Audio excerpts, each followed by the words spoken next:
तो recently clinical science programmer role या statistical programmer role की ओपनिंग थी और उस पर इंटरव्यूज़ हुए। तो इंटरव्यूज़ में क्या हुआ, ये चीज़ मैंने आज से 6 महीने पहले भी नोटिस की थी, वापस वो पैटर्न नोटिस किया कि इंटरव्यूज़ उन्होंने मोस्टली सारे लोगों के इंटरव्यूज़ लिए, ठीक है, और वो एक बड़ी एमएनसी है, लेकिन मोस्टली सारे लोगों के ऑलमोस्ट सभी को उन्होंने रिजेक्शन मेल एक साथ भेज दिया, ठीक है, कि वो सेलेक्ट नहीं हुए और उन्होंने XYZ रीज़न बता दिए जो कि वैलिड नहीं थे टोटली। ऐसा नहीं कि वो रीज़न मतलब वो सेलेक्ट नहीं हुए या वेरीफाई नहीं हुआ डॉक्यूमेंट या कुछ और रीज़न जिसकी वजह से, नहीं, ऐसा रीज़न नहीं था। मोस्टली सारे ही कैंडिडेट को उन्होंने रिजेक्ट कर दिया। आज से 6 महीने पहले मैं काउंसलिंग कर रहा था, एक स्टूडेंट ने मुझे कनेक्ट किया कि सर मुझे एक बड़ी कंपनी है, वहाँ पे इंटरव्यू था और मैंने अप्लाई किया था, तो मुझे एक कॉल आया था, ठीक है, वो मुझे अपने आप को HR डिपार्टमेंट से बता रहे थे और उन्होंने बोला कि हमारे यहाँ पे ओपनिंग है और आपके पास एक अनदर वे ये है कि आप हमें इतना अमाउंट पे करो और उसके बाद आपका सिलेक्शन यहाँ पे ऑलमोस्ट कंफर्म है, तो 50% आप पहले पे करना और 50% सिलेक्शन के बाद। उसी कंपनी में अभी इंटरव्यू हुए और मतलब नेचुरल प्रोसेस से इंटरव्यू और किसी का सिलेक्शन नहीं हुआ। अब सीधी सी बात है, वो कंपनी में इंटरव्यूज हुआ, सिलेक्शन क्यों नहीं हुआ पता है? क्योंकि वो कंपनी का कोई ना कोई मैनेजमेंट लेवल का या मतलब जो भी लेवल पे, जिस लेवल पे हायरिंग के लोग इन्वॉल्व हैं, वहाँ पे लोग थोड़े बहुत मिले हुए, क्योंकि वहाँ पे जो कॉल आया था ना, वो बंदे ने, अब वो कौन से डिपार्टमेंट का है मैं खुद नहीं जानता, क्योंकि मतलब वो अगर उसने गलत भी बोला हो मैं HR डिपार्टमेंट से हूँ तो मैं कैसे बिलीव कर सकता हूँ, ठीक है। तो वो कैंडिडेट ने मुझे काउंसलिंग के लिए कॉल किया था कि सर मेरा इंटरव्यू अरेंज हुआ है और उन्होंने मुझे ऑफ़र किया है, तो उन्होंने बोला है कि मतलब आपको ये इतना पे करोगे तो आपका सिलेक्शन ऑलमोस्ट डन है। उसी कंपनी में अभी इंटरव्यू हुए और उसी कंपनी ने ऑलमोस्ट सबको रिजेक्ट कर दिया। तो यानी दिखाने के लिए वो प्रोसेस उन्होंने लिया, इतने कैंडिडेट का इंटरव्यू लिया, बट मुझे लगता है अगेन वो कंपनी ने क्या किया होगा, बैकएंड से वैसे हायर कर लिए होंगे बंदे, जो प्रोसेस की हम बात कर रहे थे कि पैसे लेके। अब ये केस था, तो क्या हमेशा ऐसा केस होता है या क्या होता है? आज की वीडियो में हम फ्रेशर की ओपनिंग की बात करेंगे और जो रोल होगा वो क्लिनिकल साइंस प्रोग्रामर और स्टैटिस्टिकल प्रोग्रामर। अभी यहाँ पे क्या हुआ, लेट सपोज कि 100% ओपनिंग है, तो 100% में से 20 या 30% ओपनिंग इसमें चली जाती है, जो मैंने बताया कि जो इंटरव्यूज और जो पोजिशंस होते हैं वो कहीं ना कहीं सोल्ड हो जाते हैं। क्यों ऐसा होता है पता है? क्योंकि फ्रेशर की जो जॉब है ना, उसकी बहुत डिमांड है। अगर कोई अच्छा रोल है तो उसमें जो फ्रेशर का रोल है ना, उसके आज के टाइम पे बहुत डिमांड है, क्योंकि फ्रेशर के टाइम पे ही एक स्टूडेंट या जो एक कैंडिडेट होता है उसको बहुत ज़रूरत होती है जॉब की। उसके पास नॉलेज नहीं होता है और कंपनी को किसी न किसी को तो हायर करना होता है, ठीक है। तो कंपनी एक इंटरव्यू प्रोसेस के हिसाब से चूज़ करती है। अब उस प्रोसेस में कोई ये नहीं बोल सकता कि मुझे ही हायर करो, मैं टैलेंटेड हूँ। वो टोटली डिपेंड करता है कंपनी के ऊपर, वो किसको हायर कर रही है या जो पर्सन हायर कर रहे हैं, जो इंटरव्यू ले रहे हैं, उनके ऊपर।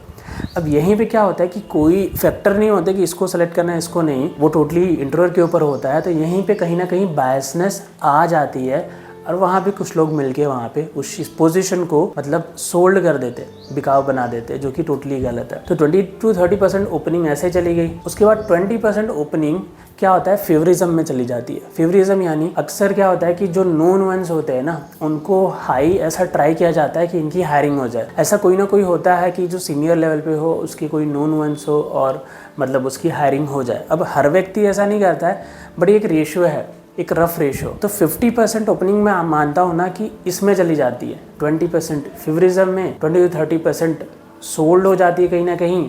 वो 20 to 30% में आप ये भी काउंट कर लो कि आजकल जैसे आपने देखा होगा कि फेक इंटरव्यूज़ का फेक एक्सपीरियंस ऐड करके इंटरव्यू इंस्टीट्यूट या कंसल्टिंग फर्म अरेंज करा रही हैं और आपको सिलेक्शन का ऐसा बोल रही है, ठीक है। अब उसका रेशियो लेट सपोज कि 100 लोग ऐसा कर रहे हैं ना कि फेक डाल रहे हैं अपने CV में, तो उसमें से सिर्फ 5% ही सेलेक्ट हो पा रहे हैं, क्योंकि company at the end of the day talent को देख रही है। अब किसी ने अच्छा खासा अमाउंट दिया है तो शायद उसको सेलेक्ट भी कर रही है, बट उसका चांसेस 5% है। तो हमारी जो 50% ओपनिंग है ना, समझो 50 नहीं तो 30%, I am damn sure opening, मेरे एक्सपीरियंस से मैं बता रहा हूँ, ये सिर्फ CRO में नहीं, हर इंडस्ट्री में ऐसा हाल है कि वो चले जाती है ऐसे गलत तरीके से चली जाती है। 30% या 50% ओपनिंग चली गई, रिमेनिंग 50% ही बची जो ओपन मार्केट में बिना बायसनेस के अवेलेबल है लोगों के लिए, और वो भी जल्दी अवेलेबल नहीं होती, ओपन प्लेटफॉर्म पे अवेलेबल नहीं होती, कभी कभार ऐसे ही क्लोज हो जाती है, कभी कभार पोस्ट आते हैं कभी कभार आप लोगों को कनेक्ट करते हो तो आपको पता चलता है। तो 50 या 60% या मैक्स 70% ओपनिंग जो रहती है वो प्योर सबके लिए अवेलेबल रहती है। बाकी समझ लो 30-40% वो तो बायसनेस में ही चली जाती है, ठीक है, या तो पैसे लेके, या तो नोन वंस में, या तो किसी भी XYZ रीजन से वो उसमें चली जाती है, जो कि मैं मानता हूँ कि गलत है। कि कोई भी वैकेंसी अगर अवेलेबल है तो वो वैकेंसी के लिए अवेलेबल होनी चाहिए, ओपन मार्केट में सबको पता होना चाहिए। लेकिन अलग अलग साइकिल हो सकते हैं, लेकिन किसी भी साइकिल में आप नोन वंस को किसी को भी लो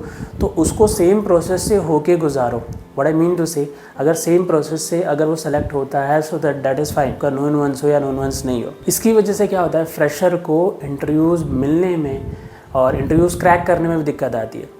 पहली चीज़, अगर मार्केट में ओपनिंग नहीं दिख रही तो इंटरव्यू से कैसे मिलेंगे। और हमेशा ऐसा नहीं होता कि सारी ओपनिंग चली जाती है, जैसे कि मैंने रेशो बताया कि 40% या मैक्स 50% ओपनिंग्स ऐसे जाती है, बाकी 50% हमको दिखती है। तो बट इसी रीज़न की वजह से फ्रेशर को इंटरव्यूज़ मिलने या क्रैक करने में दिक्कत आती है। और कहीं कहीं इंटरव्यू मिल गया तो क्योंकि पहले से ही फेवरिज्म या पैसे लेके चीज़ें सेट हैं तो उसका सिलेक्शन नहीं होने वाला। सिलेक्शन उसी का होने वाला है जिसका उन्होंने ऑलरेडी डिसाइड करके रखा है। इन चीज़ों का जब मार्केट हाई होता है ना तब नहीं पता चलता, क्योंकि जब मार्केट अच्छे लेवल पे होता है तो हायरिंग अच्छे से चलती है, सबकी हायरिंग होती है, सबको ऐसा लग रहा है सबकी हायरिंग हो रही है, जो पैसे देके कर रहे हैं फेवरिज्म से हो रहा है या कैसे भी। लेकिन जब मार्केट लो होता है, जब हायरिंग लो चल रही होती है, तब क्या होता है कि वैकेंसीज कम होती हैं। अब उन वैकेंसीज में भी जब 40 to 50% ऐसे चली जाती है ना वैकेंसीज, तब हमें धीरे धीरे स्कैम का पता चलता है। आप मुझसे ये पूछ सकते हो कि मुझे ये चीज़ें कैसे पता है, तो मैं बहुत सारे स्टूडेंट की काउंसलिंग करता हूँ, तो कहीं ना कहीं मुझे उनसे ये चीज़ें जानने को मिलती है, वो मुझे अपना एक्सपीरियंस शेयर करते हैं। और मैं खुद पर्सनली जानता हूँ ऐसे बहुत लोगों को जिन्होंने फेक यूज़ करके या उनके इंस्टीट्यूट ने उनको या उनके कंसल्टिंग फर्म ने कहीं से भी लेके उनसे, और वो बड़ी बड़ी कंपनी में ऑलरेडी जॉब कर रहे हैं। ऐसा नहीं है कि मतलब ये मैं चीज़ें सुन के बता रहा हूँ, आप जो देख रहे होंगे ये वीडियो उनमें से भी शायद काफ़ी लोगों को पता होगा, आपके नोन वंस में भी होंगे, बट कहीं ना कहीं मुझे लगता है लॉन्ग टाइम में शायद उनके लिए प्रॉब्लम हो सकती है। और अब ये धीरे धीरे चीज़ें कम हो रही हैं, बट ये एक मेजर रीज़न है इंटरव्यू ना मिलने का। अब क्या इसकी वजह से अगर जो इंटरव्यू ढूंढ रहे हैं उन्हें डीमोटिवेट हो जाना चाहिए या इंटरव्यू क्रैक नहीं कर पा रहे, तो गाइस मैं बोलता हूँ कि देखो ये चीज़ें आज से नहीं हो रही। पोजीशंस सोल्ड हो जाना, ठीक है, फेवरिज्म होना, या ऐसे बहुत सारी चीज़ें ये आज से नहीं हो रही। जब तक ह्यूमन है कहीं ना कहीं ये चीज़ें रहेंगी, बट हाँ उसको और दुरुस्त किया जा सकता है। आजकल हम टेक्नोलॉजी एज में रहते हैं, अगर हम सारी चीज़ों को टेक्नोलॉजी से कनेक्ट कर दें तो वहाँ पे बायसनेस होने के चांसेस बहुत कम है, क्योंकि सारी चीज़ें ऑनलाइन ट्रैक हो रही होंगी। लेकिन जब तक ह्यूमंस के हाथ में डिसीजन है तो वहाँ पे कहीं ना कहीं बायसनेस आती है, वहाँ पे बायस रिजल्ट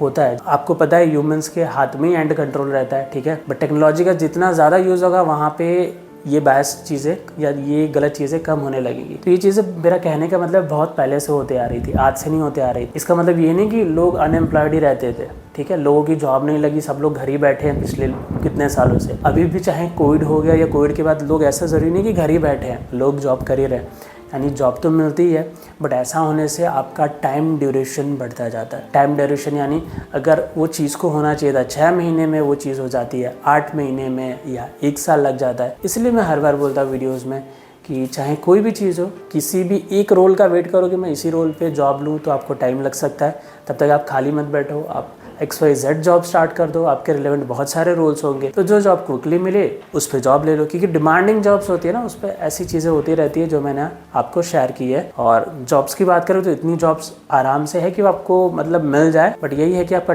ड्यूरेशन बढ़ता जाएगा उस चीज़ के लिए। अगर आप सोलली सोच रहे हो कि मैं इसी जॉब से अपना करियर स्टार्ट करूँगा, आपने शायद सीखा और आपने सोचा नहीं मैं इसी जॉब से अपना करियर स्टार्ट करूँगा चाहे मुझे 1 साल भी लग जाए, तो वो एक गलत डेफिनेशन है। इस प्रोसेस को लग जाता है 8 महीने से 1 साल। लेट सपोज आप ट्रेनिंग ले रहे हो, उस दौरान अगर आप फुल्ली फोकस कर रहे हो ट्रेनिंग पे, ठीक है, उसके बाद भी आप ऐसा सोच रहे हो कि मैं 8 महीने 1 साल 1.5 साल 2 साल देने को तैयार हूँ, वो गलत चीज़ है, ऐसा नहीं करना चाहिए, ठीक है। ट्रेनिंग भी मैं बोलता हूँ कि आप जॉब के साथ कर सकते हो, लेकिन अगर आपकी जॉब हैक्टिक है तो उस टाइम पे थोड़ा दिक्कत हो जाता है। तो ट्रेनिंग के टाइम पे सोच सकते हो कि हाँ मैं खाली बैठ के पूरा टाइम ट्रेनिंग पे ध्यान दूँ, मैं सीखने पे ध्यान दूँ, लेकिन ट्रेनिंग के बाद अगर इसको आप ज़्यादा से ज़्यादा 3 महीने दो, 3 महीने से ज़्यादा टाइम लग रहा है तो आप XYZ जॉब स्टार्ट कर दो, खाली मत बैठो। XYZ जॉब स्टार्ट करने का मतलब ये नहीं कि आप गलत कर रहे हो या आप वापस इस चीज़ को नहीं कर सकते। ये आपका हंट चालू रहेगा, आपका एक जॉब भी चालू रहेगा और इस चीज़ के लिए हंट चालू रहेगा जिसके लिए आपने प्रिपेयर किया, जो चीज़ अच्छी थी, जो चीज़ आपने चूज़ किया, और जैसे इसमें मौका मिलता है आप इसमें एंटर कर जाओगे। तो एक नेचुरल वे है जो आपको फ्रस्ट्रेशन से बचाता है, जो आपको अनएम्प्लॉयमेंट से बचाता है, जो आपको गैप बहुत ज़्यादा होने से बचाता है। आप जब एक लेवल पे आ जाओगे ना लाइफ में, तो आप ट्राई करना कि अपने एंड से, क्योंकि देखो कहीं ना कहीं इन चीज़ों में मज़ा आता है। जब आप यहाँ होते हो ना तो इन चीज़ों में मज़ा आता है। जो लोग ये करके कमा रहे होंगे ना तो उनको मज़ा आ रहा होगा, लेकिन जब व्यक्ति यहाँ होता है ना, यहाँ नीचे, ठीक है, नीचे जब वो ट्रबल कर रहा होता है इन्हीं रीज़न की वजह से, तब उसे बिल्कुल नहीं मज़ा आता। लेकिन पता है यही व्यक्ति यहाँ पे आके, क्योंकि जो गलत करता है ना वो कोई अलग व्यक्ति पैदा नहीं होता, लेकिन यही व्यक्ति जो जिसने कभी लाइफ में स्ट्रगल किया होता है, जब वो यहाँ पे आता है ना तो अच्छे काम करने की जगह या चीज़ों को सुधारने की जगह वो भूल के गलत काम पे फोकस करने लगता है। वो सोचता है कि पैसे मिल रहे हैं, बट चीज़ों को आपको भी ये रिस्पॉन्सिबिलिटी लेनी चाहिए एज एन ह्यूमन कि कुछ गलत चीज़ों को अगर आपको पता है तो आप उसे देखो कैसे सही कर सको एंड कैसे उसे वो कर सको, क्योंकि पैसे की वैल्यू एक टाइम तक रहती है और पैसे से ना खुशी मिलती है ना पैसे से खुशी खरीदी जा सकती है। चाहे आप